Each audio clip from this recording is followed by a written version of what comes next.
So you want to be a small business owner. These days, there's so many different business opportunities to select from. And if the food industry is the one that you've selected, well, there's quite a bit to learn and quite a bit to take on.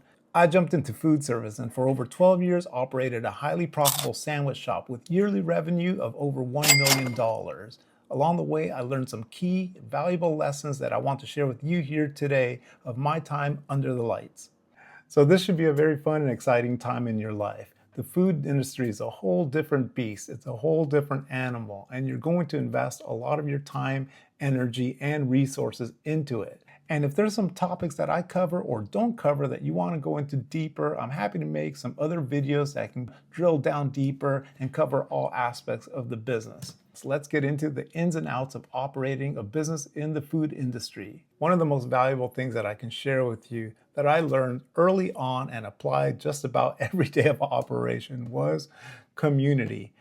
Get involved with your community for so many different reasons. First of all, it should be the first thing that you look at. Along with your location, you should look at your local community and realize this is the area that you're going to be drawing your business from. So that's super key, right? You need to know where you're going to pull your business from, what type of business you're going to have, and are you going to be able to pull business and sustain it over a long period of time. For a sandwich shop, it was super important to know where the schools were, where the high schools were, where the middle schools were, where the elementary schools were, where all the students were going to be coming from after school, sometimes even before school or during their time off, after sporting events, before sporting events, you name it. When seasons were in, softball league, football league, soccer league, you name it.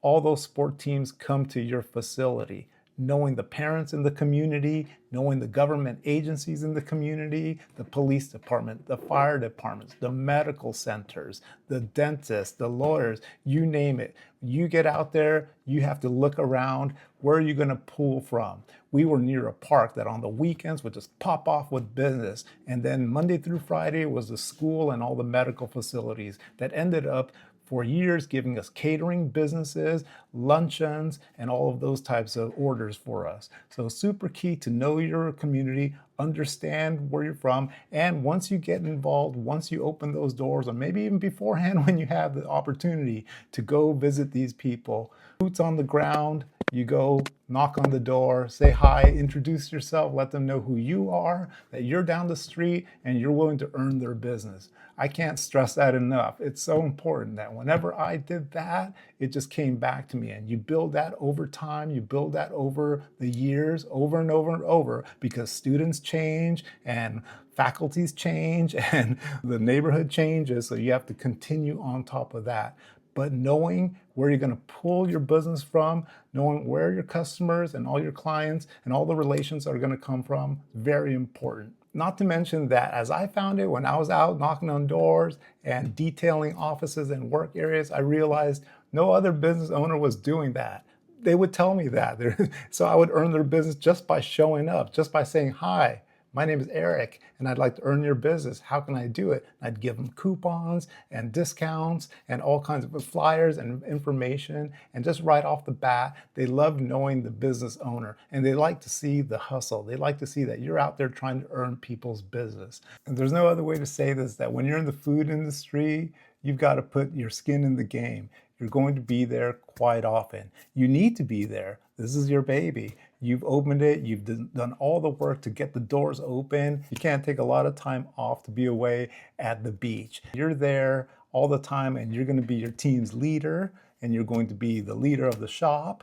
So when people come in, they see you day in, day out, day in, day out, and the community gets to know you. They know you by name, you know them by name. So you become the heartbeat of the operation. This way you keep your eyes on everything, on the service, on the food quality, any issues that arise. You keep your facility clean, you keep your staff trained, and you just make sure that things are operating the right way overall, the way you want to see it, the vision that you've had for so long and the vision that you want to implement. When you're not there, those things don't happen and things start to fall apart rather quickly. And when they do, oftentimes you don't get a second chance to repair things or reverse them. So very important to keep the boots on the ground, to keep your skin in the game, to be in there, to keep pressing the flesh with the customers and with your staff too. So you should have a system. You should have a system in place on how you want things to run, whatever it is, and however you do it. You can create videos, you can have laminates, but it's very important the way you want things done is the way you want to see it. And so you have to train that. You cannot expect that people are going to know. People are not mind readers. Trust me, this is from years of doing it.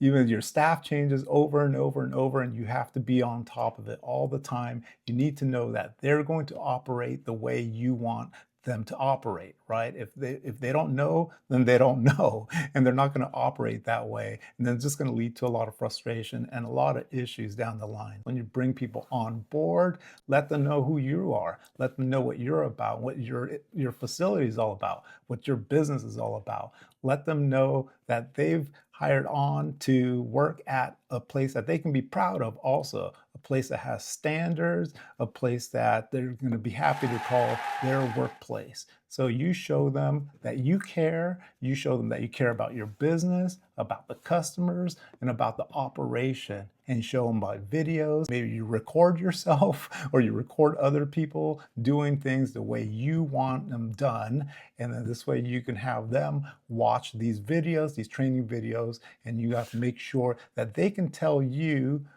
how to do things in an easy way so that you both understand. But it starts with you, it starts with us as the business owners. You need to let them know what you want and what the expectations are, what the standards are at your business, and never, never, never falter on that, because when you do, things start to crumble and they'll get away from you really quickly. Not to mention that this helps you avoid burnout. When you've got a team that's all operating the same way, they're all running on all cylinders, doing things the way you want it, that's when you could pull off a little. That's when you can take a day off. That's when you could maybe leave earlier or come in later, because someone can open the shop for you, someone can close the shop for you, or you could take a day off or an afternoon off so that you can attend to an appointment, your child's event, whatever you need to do, right? So train your staff and not to let things slide. And here's another key one, a really important one: know your numbers. What do I mean by that? You should know where all your money's going, how much money is coming in and what's going out. I say this because I wasn't always the best at that when I first started, and I got better along the way. I just was so busy and tied up doing all these other things that I took my eye off the ball for a minute. Then I had to run in reverse and try to catch up and try to put out a lot of little fires that I had created by not knowing my numbers. So what do I mean by knowing your numbers? You should know what your prime costs are. If you don't know what your prime costs are, your direct costs, that's your two things that take up most of the revenue that you make, and that's your labor and that's your food cost, right? And the average is about from 55% to about 65% of your total sales revenue. Okay, so you can run at maybe lower 50s to lower 60s, or to about 60%. I think that's the average in the US, about 60%. It's really because you just really can't get away from that. Your food costs should run you about 28 to 33%, sometimes 35, depending on what's going on in the food industry. Sometimes food costs are higher, like right after COVID, food was really expensive, and so we ran up a couple points on our food costs. Labor too. I'm in California and we have some high labor rates out here, and that could really eat into your costs. There's no getting around food costs and labor costs. Not to mention you need to file your payroll taxes as well. You're responsible for that. And that eats up about 55, 60% of your revenues right off the bat. So know what those are. And important to know all your other fixed costs too, like your rent. Your rent should never be more than about 5% of your total revenues also. Should be about 5 to 6% of your revenues. Advertising, anything else, utilities, all those things. So you should know what they are as percentages too, so then you could look at your net profit numbers. And if you're shooting for like the industry average for a restaurant, for any business in the food industry, you're going to be looking for anywhere from like 7 to 12% profit on average.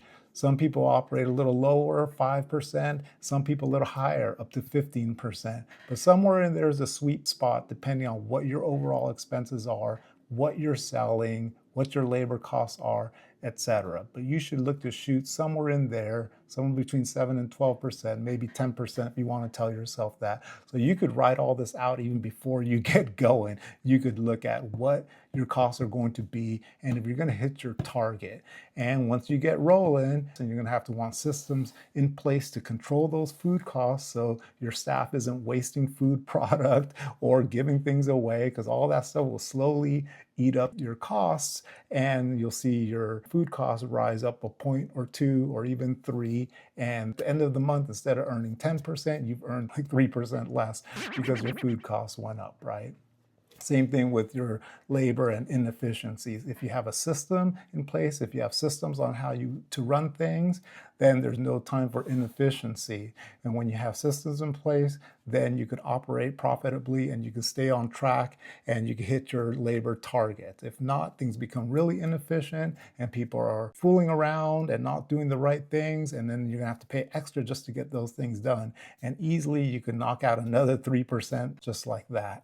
So know your costs. There's some things you can't get away from, right? There's utilities, there's things like linen, you need linen, like towel service, you need pest control. There's so many different costs. Those all add up to about 90% of your cost, but you should know your costs from day one and you should track them monthly. There's all kinds of software to track it, or you could just do the old pen and paper and that works too. But inspect it, know it regularly, and then this way there are no surprises down the line. And since we're covering numbers, tracking your books, bookkeeping, accounting, taxes, it's everything, okay? If you get sloppy with those things, nothing's worse than that. Believe me, I've done that. I've been on both sides of that. There were times where I was really sloppy with it and times where I was tight with it. Get an accountant, get a bookkeeper. You won't have time to do those things. You won't have time to do that. If you're going to be at your business 10, 12 hours, you're not going to have time to do your books, nor do you want to. Leave it to the professionals. Hire yourself a bookkeeper, hire yourself an accountant, and review the numbers regularly with them or on your software application. Staying on top of your numbers, your accounting, and your bookkeeping also keeps you ready whenever it's time for you to sell your business and exit. You should always have an exit strategy because you never know when the time's going to come where something comes up and it's not like anything else where you can just hang a for sale sign and it's sold a few weeks later. It took me a couple of years just to be able to exit out of the business. So you must have a plan in place so that when the time comes, you've got your numbers ready, you know what number you're looking for, that you're going to be happy with, and it's going to fit your timeline and ultimately your desires. And lastly, here's another important one. Unfortunately, it was one of the last lessons I learned, and it's one of the first lessons that you should learn, and it's advertising. When you first start off, your numbers might be small, so you're looking at every penny. You look at every dollar and you're trying to hold on to that. You want to set aside anywhere from 3 to 6% of your sales revenue for advertisement. When I finally implemented advertising, my business blew up. It exploded. I found that paid ads was the most profitable, the most efficient way to do things. I use social media, I use Instagram, I use Google Ads. Paid ads is the way to go. I can share how I did it perhaps in another video if you'd like. There's other lower cost ones like local mailers that get mailed to your home. I did bag stuffers where I just made some at home, sent them over to Staples. They printed them out for me, and then I was just able to stuff them in people's bags on their way out with all kinds of information, specials. They took them back to their offices. They put them on their refrigerators. So whenever some event came up for them, they had that flyer right there in front of them, and they gave us a call and placed their order. And I wouldn't recommend just doing one. I think if you could do all of them, you're going to see how that just rolls back to you. There isn't a lag time. I mean, the moment you start doing that, it's instant. It's instant. You're going to see like suddenly you're up 30, 40, 50 customers a day. And at first you wonder what's going on. Then you realize, oh, it's the advertising. It works. It's there for a reason. So don't think that it's taking money away from you. It is for a day or a couple of days, and then you're going to see it's going to come right back to you. Okay, everybody, so that's all I've got for you today. Things that I learned during my time as a small business operator. I hope that you found them valuable. If there's anything else that you want to know, any details, go ahead and leave that in the comments, and I'll get back to you as soon as I can. That's all for now. Have a good day.